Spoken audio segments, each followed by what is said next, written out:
Oh la Kétal, donc je vais vous faire l'analyse du match d'hier soir entre l'Olympique de Marseille et Lille, ou plutôt Lille et l'Olympique de Marseille. En premier, je vais analyser le match de l'Olympique de Marseille et en deuxième, celui des Lillois, tout simplement. Donc le match de l'Olympique de Marseille en première mi-temps, ils ont essayé de défendre, ils l'ont plutôt bien fait sur cette première mi-temps. Voilà, il y a eu très peu d'occasions lilloises et on va dire que ça a été globalement pas trop mal l'idée de défendre de l'OM en première mi-temps. En attaque, il y a eu très peu d'occasions et très peu de ballons pour les attaquants et on peut noter que les milieux de terrain ont jamais réussi à s'imposer et ça n'a pas aidé les attaquants. Donc voilà sur ça, première mi-temps on va dire moyenne de l'OM mais passable. Donc voilà sur ça. Ensuite la deuxième, honnêtement catastrophique. En défense, ils se sont fait avoir très très facilement. Luis Gustavo, je pense qu'il a prouvé hier qu'il n'était pas du tout un défenseur central. Il s'est fait prendre de vitesse beaucoup de fois, beaucoup trop de fois. Le milieu de terrain, j'ai trouvé assez catastrophique. Sertic a loupé son match. Strossman nous fait un match catastrophique. Il loupe tout. À des moments, il doit faire des bonnes passes et tout ça, il le fait pas. Il perd beaucoup de ballons. Il fait vraiment un match vraiment pas bon du tout. Et voilà sur ça. En tout cas, j'ai trouvé vraiment pas intéressant sur ce match-là. Euh, Ensuite, on a noté quand même que l'absence de Payet dans le jeu, bah, ça manquait. On a vu quand il est rentré. Honnêtement, on a vu que sans Payet, c'était compliqué pour l'OM de jouer et de faire du jeu. Voilà sur ça. Donc en deuxième mi-temps, en défense, c'était mauvais de la part de l'OM. Au milieu de terrain, ça l'était notamment avec les deux joueurs que j'ai dit. En attaque, Germain, on peut rien dire dessus parce qu'il a touché très peu de ballons et on lui a même pas donné l'opportunité d'en toucher.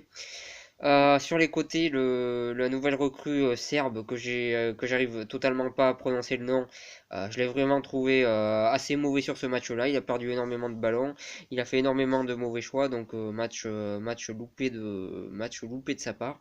Je suis désolé, je sais pas prononcer son nom, mais voilà sur ça. En tout cas, le match était plutôt loupé de sa part, donc voilà, match plutôt loupé de Marseille où défensivement on a vu encore beaucoup trop d'erreurs défensives et voilà sur ça quoi, un match à vite oublié de la part de l'OM et à eux de se poser les bonnes questions pour revenir plus fort par la suite comme l'a dit Payet notamment en fin de match quand il a été interviewé.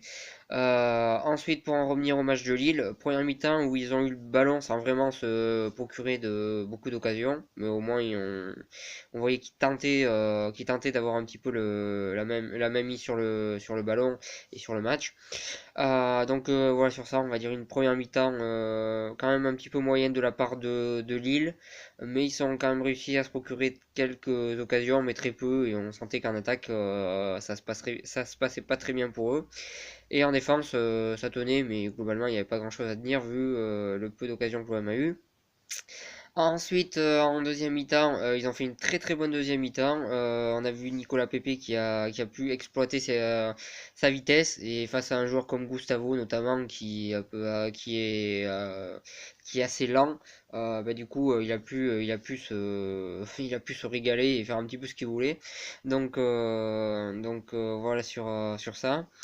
Deuxième mi-temps de Lille très bonne j'ai trouvé parce qu'en attaque franchement ça allait très vite dès qu'il le pouvait. Au milieu de terrain ça a été pas mal non plus et en défense bah, ça a tenu même s'il n'y avait pas grand-chose à tenir. Voilà sur ça deuxième mi-temps deuxième mi-temps très intéressante de la part de Lille, très bonne deuxième mi-temps de leur part. Voilà, ils gagnent ce match, c'est largement mérité. Voilà sur ça, victoire méritée de Lille. Est-ce que Lille va tenir sur toute l'année à ce niveau-là? Honnêtement, j'y crois pas trop, parce que je trouve qu'ils ont un effectif assez restreint et qu'en plus il se passe des choses toujours bizarres dans ce club. Mais pour l'instant, en tout cas, ils sont pas mal et je les vois pourquoi pas finir dans les 5 premiers en fin de saison, mais plutôt à la quatrième ou cinquième place pour être tout à fait honnête.